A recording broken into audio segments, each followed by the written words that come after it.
और अब आज की बातचीत शुरू करते हैं। दरअसल आज हम बातचीत करना चाहते हैं एक बार फिर प्रभु चावला जी से, जिनसे हम लगातार राजनीति और चुनाव का तापमान नापने की कोशिश करते हैं और जानने की कोशिश करते हैं कि दरअसल इस वक्त देश का जो चुनाव चल रहा है, 3 चरण हो चुके हैं, चौथा चरण होने वाला है, तो हालात क्या है। बहुत तरीके की अटकलें लग रही, तमाम तरीके की बातें की जा रही हैं।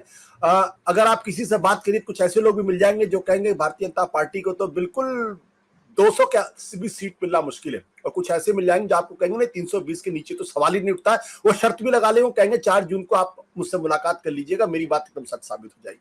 अब ये 200 से ले 320 का जो आंकड़ा है, ये इतना खतरनाक है कि कोई भी जो है इसमें कुछ भी कह सकता है। तो उसका मतलब ये कि दो पैरेलल इकोसिस्टम चल रहे हैं। एक वो इकोसिस्टम है जो लगातार कोशिश कर रहा है और ये अपना विश्लेषण दे रहा है साथ सोच समझ के कि भारतीय जनता पार्टी की सरकार इस तरफ नहीं आ रही है, लेकिन दूसरा इकोसिस्टम है जो लगातार कह रहा है कि नहीं, भारतीय जनता पार्टी की सरकार आ रही है, नरेंद्र मोदी भारी बहुमत से प्रधानमंत्री बनेंगे। लेकिन इस पूरे विमर्श के बीच में चुनाव का जो माहौल है, जिस तरीके के नारे लगाए जा रहे हैं, जिस तरीके के मुद्दे उठाए जा रहे हैं, जिस तरीके की बातें की जा रही, वो बहुत चिंता का विषय बनता जा रहा है। और इसी विषय पर लिखा है प्रभु चावला जी ने अपना कॉलम का नाम है demonising is demeaning democracy. Demonising is demeaning democracy. अब ये अपने आप में ही पूरी कहानी कह देता है, इसको पूरा कहने की जरूरत ही नहीं है। यानी लोग जिस तरीके से डिमोनाइज किया जा रहा है किसी समुदाय विशेष को लेकर, वो पूरे डेमोक्रेसी को, पूरे लोकतंत्र को बहुत ही डिमीन कर देता है, बहुत ही, अब उसके लिए शब्द मुझे नहीं मिल रहा, लेकिन बहुत ही नीचा कर देता है, या बहुत ही बेइज्जत कर देता है। आप इसको इस तरीके से समझ सकते हैं। तो ये संदर्भ जो जिस बारे में उन्होंने लिखा है, उन्होंने अपने लेख में इस बात का बाकायदा जिक्र किया है कि चुनाव कहां से शुरू हुआ था। जब मोदी जी की गारंटी की बात की जा रही थी, एक स्थायी सरकार की बात की जा रही थी, 2047 तक का फॉर्मेट या उसका एक ब्लूप्रिंट रखा जा रहा था। कांग्रेस की तरफ से, विपक्ष की तरफ से लगातार प्रधानमंत्री पर हमले किए जा रहे थे कि भाई 10 साल में इन्होंने तो कोई काम नहीं किया, महंगाई बढ़ रही, बेरोजगारी बढ़ रही है, भ्रष्टाचार बढ़ रहा है, कोई काम नहीं किया इन्होंने। लेकिन जैसे जैसे चुनाव बढ़ता गया, वैसे वैसे पूरा चुनाव हिंदू और मुसलमान के केंद्र पर आकर खड़ा हो गया है, और ऐसे शब्दों और ऐसी भाषा का इस्तेमाल किया जा रहा है, दोनों तरफ से किया जा रहा है, जिससे कि एक संदेह पैदा हो जाता है कि क्या किसी स्वस्थ लोकतंत्र में ये कुछ संभव है, या ऐसा कुछ होने देना चाहिए, और क्या चुनाव आयोग को इंटरव्यू नहीं करना चाहिए। प्रभु जी से जानेंगे। हम पहले भी उनका परिचय करा चुके हैं। हिंदुस्तान में अकेले पत्रकार है, 3 सरकारें गिरा चुके, एक केंद्र की सरकार है, 2 राज्य की सरकार। ये आजकल के नई पीढ़ी को ये बताने की बहुत सख्त जरूरत है, और इन दिनों वो न्यू इंडियन एक्सप्रेस में एडिटोरियल डायरेक्टर है। प्रभु जी, आपका फिर स्वागत है हमारे कार्यक्रम में। ये कॉलम आपने क्यों लिखा, किस लिए लिखा, और वो भी इतना तीखा आपने लिखा है? मैं देखो 1977 से चुनाव को देखता आ रहा हूँ, 1967 से देखता रहा हूँ। जब मैं कॉलेज में था, पढ़ता था, तब से देख रहा हूँ मैं। तो इस तरह का चुनाव जो है, जिसमें गाली गलौज ज्यादा इंपॉर्टेंट हो जाए, जबकि आपके पास बहुत कुछ कहने के लिए दोनों तरफ से है, परंतु फिर आप व्यक्ति के ऊपर आपने जो कहा कि व्यक्ति समुदाय विशेष, उसका मायना नहीं था मेरा डिमोनाइजिंग। मतलब आप इंडिविजुअल्स को भी डिमोनाइज कर रहे हैं, कम्युनिटीज को भी डिमोनाइज कर रहे हैं, सारे की सारी नैरेटिव आपका जो है नेगेटिव वर्ड से नेगेटिव मैंने जो लिखा, वो देखा होगा कि मेरा ना तुम्हारे ना से बड़ा है, इसमें कंपटीशन हो रहा है। ये नहीं कि मेरा हाँ तुम्हारे हाँ से बड़ा है। जब इस बात पे आ रहे थे कि मैंने इसको हराना इसलिए है कि ये 370 वापस ले आएंगे, या राम मंदिर को उखाड़ के फेंक देंगे, वो ये कहेंगे कि नहीं आप हमारे को डेमोक्रेसी खत्म कर देंगे, डिक्टेटरशिप खत्म कर देंगे। तो नेगेटिविटी वर्सेस नेगेटिविटी के अंदर कई बार पॉजिटिव नेगेटिव दोनों अलग अलग ठीक रहता है, परंतु यहाँ तो करंट इतना भारी पड़ गया है कि उसमें क्या निकलेगा कोई पता नहीं है।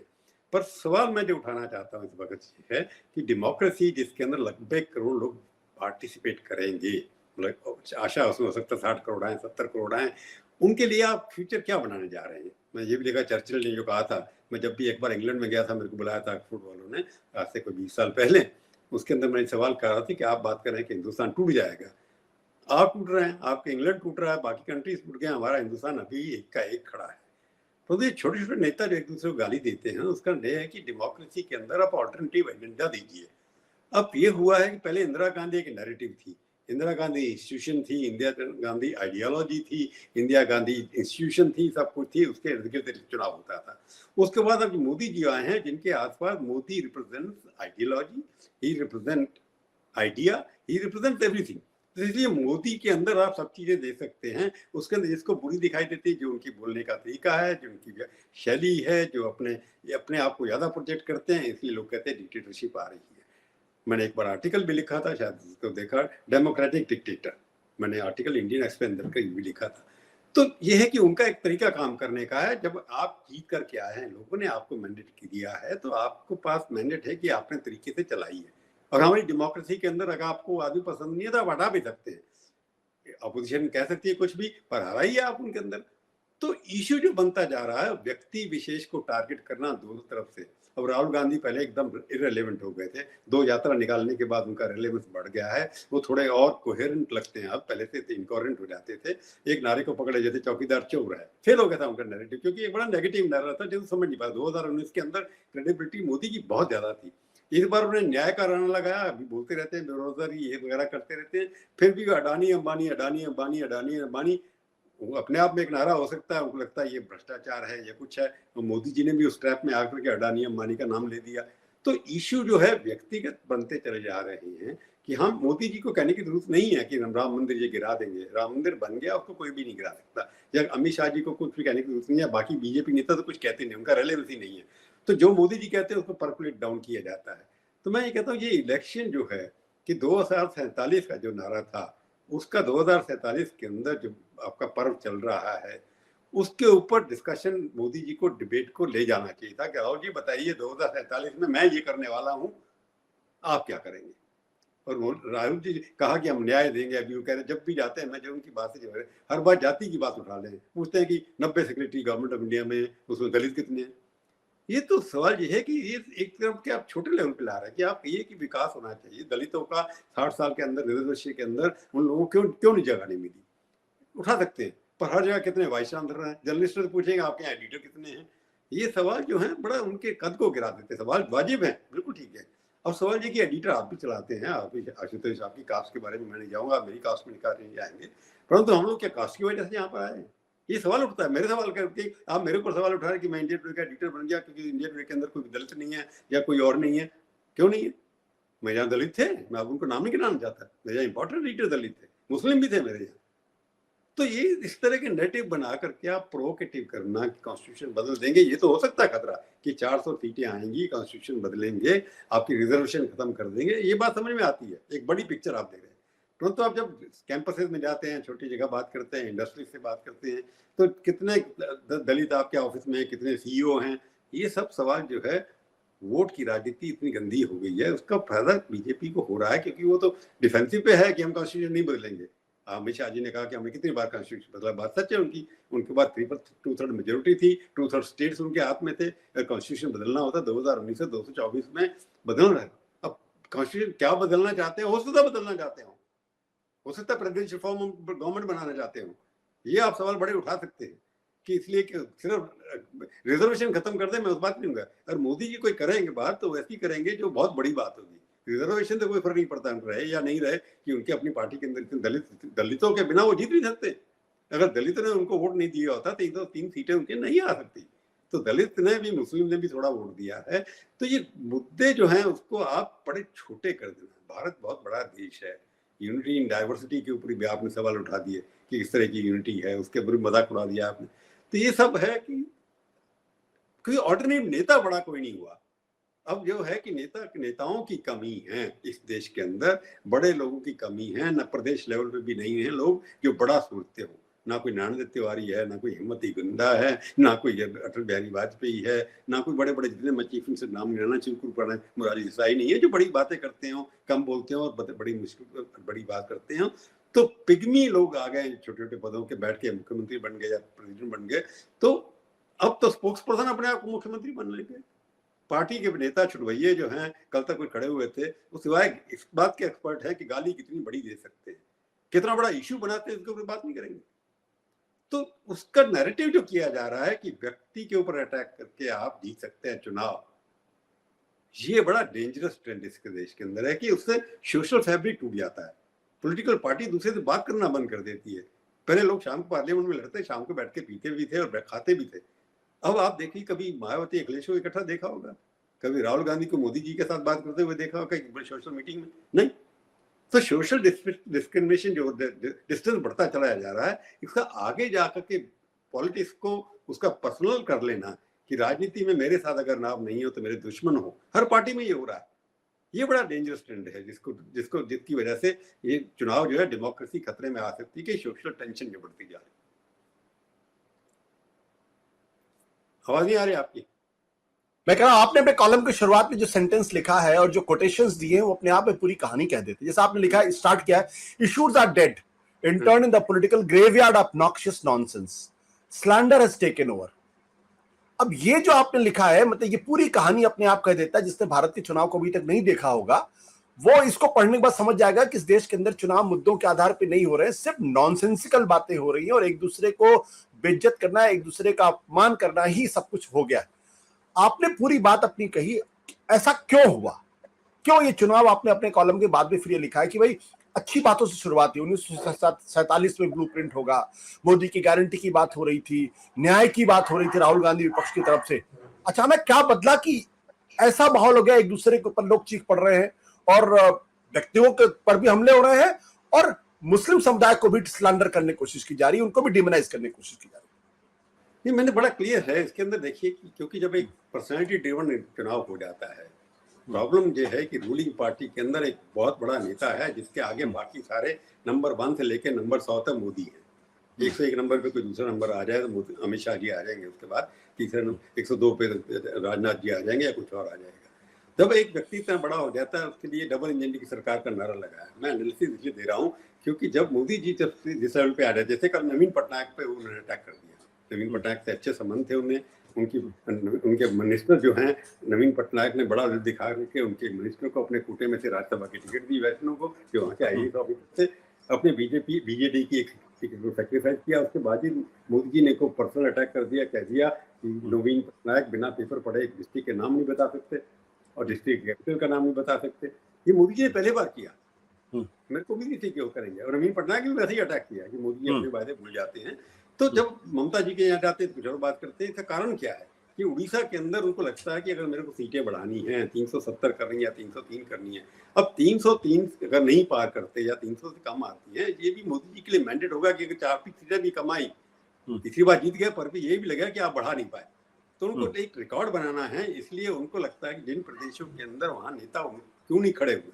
पहले बीजेपी के पास हर प्रदेश के अंदर बड़े नेता होते थे। अब मोहन यादव हैं, ठीक है, वहां पर है आपके बाद है, बजरलाल शर्मा राजस्थान के अंदर है, पर उनके नाम से सीटें थोड़ी ना मिलेंगी। वसुंधरा के नाम से मिलती थी, बघेल के सामने रमन सिंह थे, नाम से मिलती थी। अब सोई साहब हैं, अच्छे लीडर हैं, अच्छे मुख्यमंत्री हैं, पर उनको टाइम लगेगा अपने बना के। तो बीजेपी के अंदर सेकंड स्टेट लेवल की लीडरशिप जो है, वो लोकल जो क्षेत्रीय पार्टियों के नेता हैं उनके मुकाबले बड़े बोने हैं। तो उनके लड़ाई कौन, ममता के सामने कौन खड़ा हो? वहां पर जो डिफेक्ट होकर के टीएमसी से नेता आया है वो ममता के सामने बहुत छोटा दिखाई देता है। तो उसको नाक काटने के लिए मोदी जी और अमित शाह दोनों मिलकर के वहां पर खड़े हो जाते हैं। तो उसके उस लेवल के उसको हटाने के लिए मोदी जी को अमित शाह को ममता के ऊपर अटैक करना पड़ेगा। पिछली बार दीदी और दीदी कहा था, परंतु इस बार ऐसी बातें कोई नहीं की। तो इसी तरह नवीन पटनायक जैसे, इसी तरह आप वहां जाते हैं, आप केरला के अंदर तो वहाँ परिवार के ऊपर अटैक करते हैं चीफ मिनिस्टर के। कर्नाटका में जाते हैं फिर वहां पर परिवारवाद की बात करते हैं। महाराष्ट्र में आपने देखा शरद पवार पर टारगेट किया गया।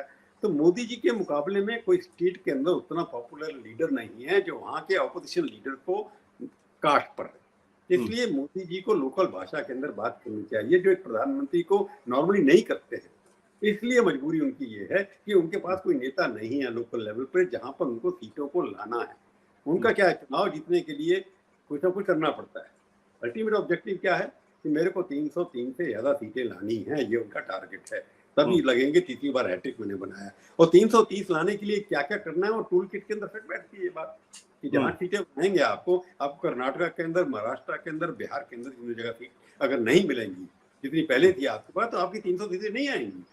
ये बड़ा स्पष्ट है कि 110 से ज्यादा सीटें इनके पास इन 3 स्टेट्स में इसको मिला करके जी। तो इसलिए बिहार में गया आज के इतना बड़ा उन्होंने किया, वहां पर जाके वहां पर नीतीश कुमार के साथ में रखा हुआ है, परंतु बिहार के अंदर 39 सीटें चाहिए उनको, महाराष्ट्र के अंदर चाहिए और वेस्ट बंगाल के अंदर चाहिए।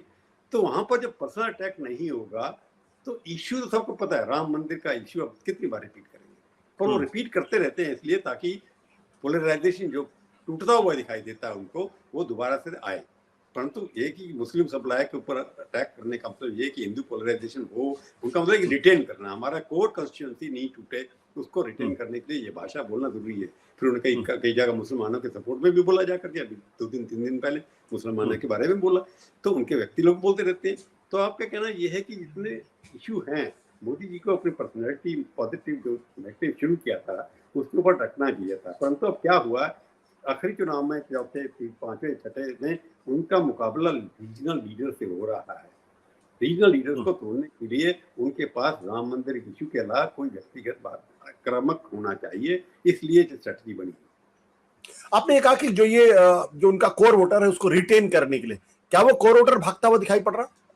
नहीं, कोर वोटर जैसे वोट परसेंटेज कम हुई है, उनका एनालिसिस ये भी हो सकता है कोर वोटर उनका निकला नहीं है बाहर, उनको लगता है वो जीत रहे हैं, उनका उन्हें राम मंदिर याद कराएंगे कि अब राम मंदिर गिरा देंगे, आप किसी ने पूछ लिया आप गारंटी दीजिए कि राम मंदिर दोबारा से नहीं मंदिर गिरने देंगे, ये सवाल पूछे जा रहे हैं ना कि उनको अब 370 नहीं हटाएंगे, पहले सवाल तो नहीं पूछे जा रहे थे, अभी पूछे जा रहे हैं। तो पुराने कोर इश्यूज को रिवाइव करके अपने वर्कर के मन में डालना कि कांग्रेस अगर आ गई तो 370 दोबारा रिवाइव कर देंगे, राम मंदिर जैसे किसी कांग्रेस नेता ने कह दिया उसका शुद्धिकरण करेंगे, गंगा जल जलाएंगे, तो एक डाउट करने के लिए पटौले साहब ने महाराष्ट्र चीफ जो कांग्रेस चीफ है उन्होंने कह दिया। तो कोर इश्यू के लिए ऐसे वर्कर को वोटर लाना है बाहर ला करके, वोटर अभी भी नहीं बढ़ा है, तीसरे फेज में भी कम हुआ पिछले फेज में, जब तक इनका अपना वोटर बाहर नहीं निकलेगा वो कोर इश्यू पर निकलता जरूर है, भावनात्मक है, इसलिए उसको खतरा लगे राम मंदिर खतरे में है या 370 खतरे में है, सीए जो हमारा इम्प्लीमेंट नहीं होगा, इसलिए हमारे को मोदी जी को वापस लाना है, ये जगाने की बात है। हर बार कोर इश्यू कॉमन थीम क्या है, राम मंदिर मोदी, बाकी उसके आसपास अलाइड इश्यूज आप खड़े कर लेते हैं उसके साथ वोटों को, क्योंकि वो रीजनल जहां जहां जाएंगे इश्यू बदलते चले जाते हैं। तो क्या मोदी जी को ये भरोसा नहीं है कि जो 10 साल में उन्होंने काम किया उसके आधार पर लोग उनका वोट देंगे या उनका कोर वोटर उसके साथ खड़ा होगा?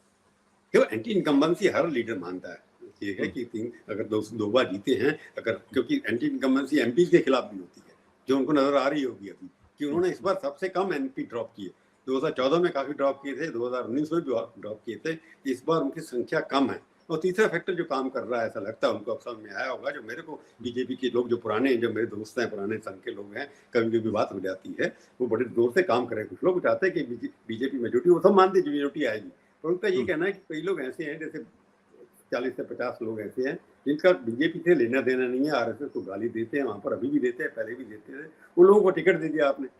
वो बीजेपी के लोग जो उनके हारे थे या उनसे जीते थे, जिनको रिप्लेस किया आपने, उनके लिए काम करना उनके लिए मुश्किल हो रहा है। तो डाइल्यूशन जो हुआ है कोर्ट लेजिस्लेटिव पार्टी का, मैं कोर्ट पार्टी की नहीं बात कर रहा, लेजिस्लेटिव पार्टी का जो डाइल्यूशन हो रहा है, अब leader of the opposition West Bengal में कौन है, आया हुआ टीम से छोड़ करके, असम का चीफ मिनिस्टर कौन है, वो कांग्रेस छोड़ करके आया हुआ है, तो कई जगह पर आप देखें इंपॉर्टेंट मिनिस्टर बैठे हुए जो कांग्रेस में थे या पुराने बाबू लोग हैं। तो डाइल्यूशन जो हुआ है लेजिस्लेचर के अंदर, ऑर्गेनाइजेशन में ज्यादा नहीं हुआ, ऑर्गेनाइजेशन में अभी भी कोर आरएसएस के लोग हैं, परंतु लेजिस्लेटिव पार्टी में, गवर्नमेंट में आइडियोलॉजिकली कमिटेड लोग कम हैं, तो उसकी वजह से उनको लगता है कि एंटी इनकम्बेंसी जो एमपी हमारे सिटिंग है हार सकते हैं, इसलिए वो ज्यादा जोर हिंदुत्व के ऊपर लगा रहे हैं, अपने कार्यकर्ता को जोड़ने की शुक्र करें। एंटी इनकम्बेंसी बीट करने के लिए इमोशनल इमोटिव इश्यू बहुत जरूरी है, ताकि एंटी इनकम कितने आपके एमपी 450 430 के करीब खड़े किया आपने, पहले से कम खड़े किए, तो 430 में स्ट्राइक रेट आपको 75% चाहिए ना 300 लाने के लिए, बहुत बड़ा हाई स्ट्राइक रेट है जी। तो उसके लिए आप क्या लाएंगे, स्ट्राइक रेट लाने के लिए आपको इतना सारे काम करने पड़ेंगे, 300 सीटें अगर पार करनी है, 75 स्ट्राइक रेट करना है 430 से 440 में, तो इमोटिव इशू जब तक नहीं लाएंगे आप तब तक आप एडिशनैलिटी गारंटी नहीं कर सकते, इसलिए वो लाना चाहते हैं, उसको छोड़ देंगे तो कार्यकर्ता को रहेगा मोदी जी तीसरी बातचीत से अब राम मंदिर की बात ही नहीं करते, तो डाउट भी ना हो और रिवाइव भी करें, दोनों चीजों को कम करने के लिए उसको जोड़ के रखना जरूरी है। 1952 से जो नारा लगता आ रहा है 370 हटाएंगे, राम मंदिर बनाएंगे, राम मंदिर हटने नहीं देंगे, अब ये है 370 हटने नहीं देंगे, ये है गारंटी कि डाउट डाल के कांग्रेस के प्रति ये हटा देंगे, वो साइलेंट है। राम मंदिर के बारे में हालांकि कांग्रेस का बड़ा स्टैंड क्लियर है कि हमने कोर्ट के बारे में कहा था, जो कोर्ट कहेगा उस पर हम एक्सेप्ट करेंगे, पर उनके कहने से क्या फर्क होता है, तो राम मंदिर एक रियलिटी है, उसको कोर्ट ने जस्टिफाई किया, 370 अभी तक जजमेंट आई नहीं है, कोर्ट पड़ा हुआ है, तो बेसिकली उनको रीजनल जो एब्सेंस है, पार्टी जो रीजनल लेवल पे नेता समाप्त हो गए हैं, उसका नुकसान उनको अभी दिखाई दे रहा है, पहले नहीं समझ में आया था। और योगी जी के बारे में कल के अमित शाह ने कह दिया हटा दिया जाएगा, अब मोदी जी हटेंगे नहीं हटे, योगी जी हटेंगे या नहीं हटेंगे, इसके बारे में तो सर आपने केजरीवाल कहना था, केजरीवाल ने तो एक तीन से तीन कर दिया सरकार। मोदी जी के ऊपर अटैक कर दिया, अमित शाह के ऊपर, योगी के ऊपर ही कर दिया कि उनको लगता है कि मोदी को अगर डाइल्यूट करोगे तो वोटर को लगता है कि मोदी को वोट दूंगा शाह बन जाएंगे प्राइम मिनिस्टर। तो शाह ज्यादा पॉपुलर नहीं जितने मोदी है। और योगी जी को अटैक करूंगा, योगी जी वीक होगा कि योगी के नाम पे यूपी के अंदर वोट पड़ रहा है, तो उन्होंने कहा कि यूपी के अंदर नुकसान होगा तब बीजेपी की सीटें कम होंगी, मोदी के नाम से वोट कम पड़ेंगे तब भी सीटें कम होंगी। अमित शाह ने छोड़ दिया, चल रहा है 2-3 दिन से, उसका खत्म हो जाएगा। नई बात तुम तो जानते हो उसको, केजरीवाल को नई बातें कुछ ना कुछ और निकालेंगे। बिल्कुल। लेकिन एक चीज इंपॉर्टेंट बात है कि आपको लगता है जो इन्होंने 400 पार का नारा दिया था वो बुमरांग कर गया है, क्योंकि वहीं से ये डिबेट शुरू हो गई है और इनके कुछ एमपीज ने भी कह दिया कि 400 इसलिए चाहिए क्योंकि उनको कॉन्स्टिट्यूशन बदलना है, और क्या वो अब इनके लिए दिक्कत पैदा कर रहा है? नहीं, कॉन्स्टिट्यूशन बदलने के लिए उनके पास पहले सीटें थी। नहीं, बूमरैंग वर्ड इज डिफरेंट। 400 का मैंने पहले भी कहा था आपके शो पर कि कोई भी नाता बड़ा टारगेट फिक्स करता है, हर सीईओ बड़ा टारगेट फिक्स करता है। अगर टारगेट फिक्स नहीं करेंगे तो अचीव कैसे करेंगे? अगर टारगेट ही आप 300 पार की, पिछली बार उन्होंने कहा था 300 पार कर लिया उन्होंने, 400 पार तो नहीं होगा। अगर वो 300 पार पे टिकेंगे तो लोग उसके 300 से नीचे आएंगे ना फिर।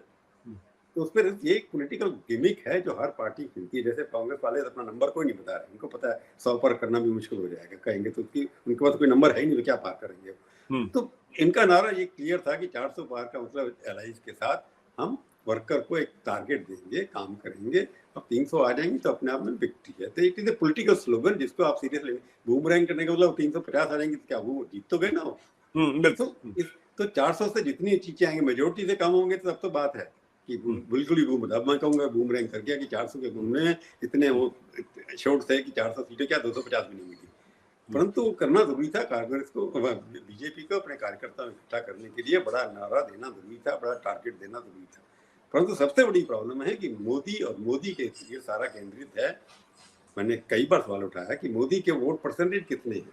अगर बीजेपी के 22 है या 25 है या 40 है तो बीजेपी को एक्स्ट्रा वोट मोदी कितने दिलाते हैं, उसी से बीजेपी की सरकार बनती है। ये सबका मानना है कि मोदी जी की वजह से बनती है, बीजेपी की वजह से नहीं बनती। तो बीजेपी कितने प्लस है, अगर वो माइनस होते हैं तो बीजेपी की माइनस कितनी सीटें होंगी? कि बीजेपी के कोर वोट्स हैं 20-22% देश के अंदर जो आते हैं, उसके बाद जितने भी मोदी जी के हैं, अगर वो सारे उसमें से कम होंगे तो कितनी सीटें कम होंगी? 1% सी ड्रॉप के बाद 10 सीटों का फर्क पड़ता है कहीं पर जाकर, डिपेंड करता है किस रीजन के अंदर आपसे पॉलिसी बढ़े। तो मोदी जी इश्यू बनने के बाद मोदी जी ने अपने ऊपर हर तरह के तीर उन्हें रखे हुए हैं, जो यूज करना है कहीं पर। आपने रामायण पढ़ रखा है, कितने तीर थे, अरे के बाद रावण के बाद एक तीर निकालो, दूसरा निकालो, तीसरा निकालो। तो टारगेट के ऊपर डिपेंड करता है कौन सा तीर आपको चलाना है। वो अपने राम भगवान के धनुष लेकर चल रहे हैं, राम मंदिर के नाम से एक राम का धनुष है, उसके अंदर 50-100 तीर हैं, हर तीर की अपनी वैल्यू है, वो जहाँ चलता है वहाँ चला देते हैं, हिट करता है टारगेट के ऊपर, तो पता लगेगा। ये एक चीज जो यहाँ पे है कि आपने महाराष्ट्र का जिक्र किया था, बिहार का जिक्र किया, कर्नाटक और बंगाल का जिक्र किया। 3 राउंड का हो चुके हैं, 4था राउंड होने वाला है। आपको क्या लगता है महाराष्ट्र के अंदर? ये महाराष्ट्र में मैंने पहले भी कहा वहां पर विरासत की लड़ाई है, इमोशनल इश्यू बन गया है वहां पर कि पवार के साथ मराठा हैं, एनसीपी कार्डर है कि नहीं है। उद्धव ठाकरे के साथ शिव सैनिक हैं, शिवसेना की पार्टी शायद शिंदे के साथ हो, तो शिव सैनिक किसके साथ है? वोट तो शिव सैनिक लेकर के आता है।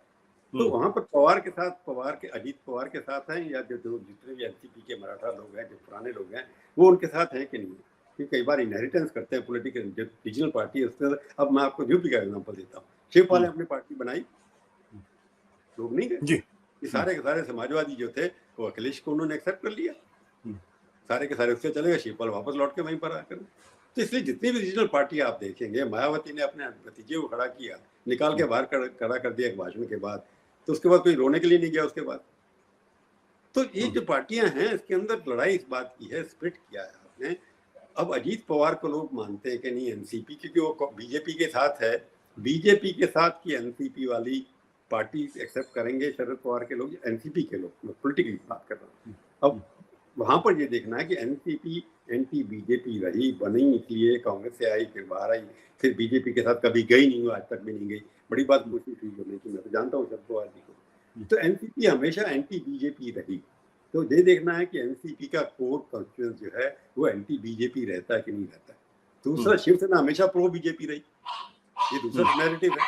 अब शिव सैनिक क्या शिव सैनिक चाहते हैं कि हम बीजेपी के साथ रहें या बीजेपी से हट करके चले, तो दोनों जो कॉन्ट्रडिक्शन है। ये महाराष्ट्र इसलिए इम्पोर्टेंट है, वहां पर बड़े इमोशनल और हेरिटेज के इश्यू जुड़े हुए हैं, विरासत के इश्यू जुड़े हुए हैं। उसके अंदर शरद पवार के साथ हैं कि नहीं लोग, उनके साथ, और शिव सैनिक जो हैं उद्धव ठाकरे के साथ व्यक्तिगत रूप से लॉयल हैं या आइडियोलॉजिकली लॉयल हैं, ये देखने की कोशिश होगी। अगर ये सारे के सारे उधर चले गए तो बीजेपी के लिए बड़ा बुरा मैसेज है बात कि तीनों स्टेट में कह रहा हूँ ना, महाराष्ट्र में भी अगर कम आती है 40 सीटें उनके पास पहले हैं, 42 अभी तक 48 में से, बिहार में 39 है। तो ये महाराष्ट्र बड़ा क्रूशियल स्टेट है बीजेपी को सरकार में वापस लाने के लिए। तो वहाँ विरासत की लड़ाई है, कौन आएगा, वहाँ आइडियोलॉजी की कोई लड़ाई नहीं है, पवार वर्सेस पवार, सेना वर्सेस सेना, बात पर चल रहा है। क्या रिटेन कर पाएगी बीजेपी या एनडीए अपनी सीटें महाराष्ट्र में और बिहार दोनों जगह? मैंने वही कहा ना, वोट शिफ्ट ट्रांसफर होता कि नहीं होता है? अगर वोट ट्रांसफर होता है, अगर शिवसेना के वोट बढ़ जाते हैं फिर तो बीजेपी बैक होम। अगर शिवसेना को वोट रिटर्न कर लेता है, वहां के शिवसेना के पास ही रहता है, यानी कि ठाकरे के पास रहता है, तब तो आप भूल जाइए। जैसे नीतीश कुमार सब मान रहे हैं कि गई सीटें वहां, तो अगर वहां मान ले, वहां अभी तक ऐसा रिजल्ट कोई नहीं कह रहा है। तो नीतीश कुमार की सीटें कम होंगी, वहां पर बीजेपी जितनी पहले लड़ रही थी उतनी लड़ रही है, या 1-2 फालतू लड़ रही होगी, तो 100% भी ले तो बीजेपी की एनडीए की सीट कम होगी ना, 12-13 जीतेगी। ऐसे ही वहां पर होगा, अगर शिवसेना उनकी हट जाती है तो 17-16 जीते पहले जीती थी, वो कम हो गई ना वहां पर। तो इसलिए नुकसान बीजेपी का दोनों जगह हो सकता है, दोनों एलाइज उनके वीक हैं इस वक्त। वेस्ट बंगाल छोड़ दीजिए, महाराष्ट्र और बिहार में बीजेपी के जो एलाइज हैं वो अभी उनके उतने वीक कड़ी है, जिसकी वजह से नुकसान हो सकता है। बिल्कुल। प्रभु, बातचीत को खत्म करने के पहले एक कोटेशन जो आपने थॉमस ली फ्रीडमैन का दिया है, वो बहुत ही जोरदार, बहुत दिनों के बाद मैंने इतना अच्छा कोटेशन किसी का पढ़ा है, और मैं दर्शकों के चाहूंगा कि जरूर उसको सुन ले। बहुत ही, when widely followed public figures feel free to say anything without any fact checking, it becomes impossible for a democracy to think intelligently about big issues. ये डेमोक्रेसी में अगर आप इंटेलिजेंटली, अगर आप बड़े मुद्दों पे चर्चा नहीं करते हैं तो इट्स अ डेंजरस सिग्नल। बिल्कुल डेंजरस है। अब आपके बिहार के अंदर आप क्या करते हैं, जाति के ऊपर डिस्कशन किए जा रहे हैं, हर चीज पे जाति पे आ रहा है, राहुल गांधी भी जाति पे बात कर रहे हैं, राम मंदिर की बात कर रहे हैं। तो राम मंदिर सबके एक आस्था का सवाल है, राम मंदिर हिंदू से जुड़ा हुआ, हिंदुस्तान से जुड़ा हुआ, उसको अलग नहीं कर सकते आप। तो ये जो फ्रीडमैन का, मैं हमेशा फॉरेनर्स की कोर्ट को बड़े कम यूज करता हूँ। इस बार मेरे को ये लगा कि जिस तरह नैरेटिव हो रहा है उसके अंदर लोग बड़ी चीजों के बारे में सोच रहे हैं कि हमारे बच्चे क्या करेंगे, क्या बनेंगे आज से 10 साल बाद, कितने रिच होंगे, कितना पार्टिसिपेट करेंगे, कितनी फ्रीडम होगी। तो हिंदुस्तान के अंदर बड़े नेतृत्व अच्छे बनने चाहिए, बड़े साइंटिस्ट होने चाहिए, बड़े एकेडमिक्स होने चाहिए, पॉलिटिशियन ही सब कुछ नहीं है। तो पॉलिटिकल नैरेटिव है और पॉलिटिकल जो नेता है वो पुराने मुकाबले में, मैंने पहले कहा कि आप 70, 80, 90 तक के जितने पॉलिटिशियन थे उनकी भाषा को देख लीजिए और आपकी भाषा को देख लीजिए। इसलिए मैं उसको फिट किया कि वहां पर आप वो फ्यूचर लगता है कि क्या बात है। जो मेरा खतरा वही है कि भाई से भाई की लड़ाई, अपनी पॉलिटिकल लड़ाई जो हो व्यक्तिगत बन जाएगी, उससे देश के अंदर नुकसान होते हैं। तो आइडियोलॉजिकल डिफरेंस सोचते हैं डेमोक्रेसी के लिए अच्छा है, one alternative versus another alternative, one individual versus individual जो है बड़ा डेंजरस नैरेटिव है। उसके लिए खतरा डेमोक्रेसी को ज्यादा है। फ्रीडमैन का वो वोट इसलिए फिट बैठता है कि आप क्या करते हैं, सोचिए जरा, सोचिए फिर वोट करिए। बिल्कुल। अपने दर्शकों से मैं कहूंगा कि वो न्यू इंडियन एक्सप्रेस में प्रभु चावला का ये कॉलम जरूर पढ़ें। मैं बहुत कम रिकमेंड करता हूं किसी के कॉलम पढ़ने के लिए लेकिन ये कॉलम खुद पढ़े और पढ़ के सोचें। देखिए यहाँ पे जो अंत में जो चर्चिल को कोट किया है प्रभु ने, बहुत तकलीफ के साथ उन्होंने कोट किया है। चर्चिल ने कहा था, power will go to the hands of rascals, rogues, freebooters, they will fight among themselves for power and India will be lost in political squabbles. और उसके बाद उनकी पीड़ा निकलती है, in these days of anti colonialism fervour it would be a pity if Winston got it right. इसकी last line भी लिखी है मैंने। हाँ, वो भी पढ़ दीजिए। It would be pity if Winston got it right. Fortunately, a united and prospering India is in much safer hands for now. India का है, इंडिया में भी सारी पार्टियां आती हैं। जी जी जी जी। बट आपकी जो चिंता है वो आके वहां पे रुक जाती है। और हर पढ़े लिखे व्यक्ति को समझना चाहिए कि हमारे देश का जो विमर्श है वो गंभीर मुद्दों के ऊपर चर्चा होनी चाहिए, स्वस्थ चर्चा होनी, तभी तो डेमोक्रेसी का मतलब है।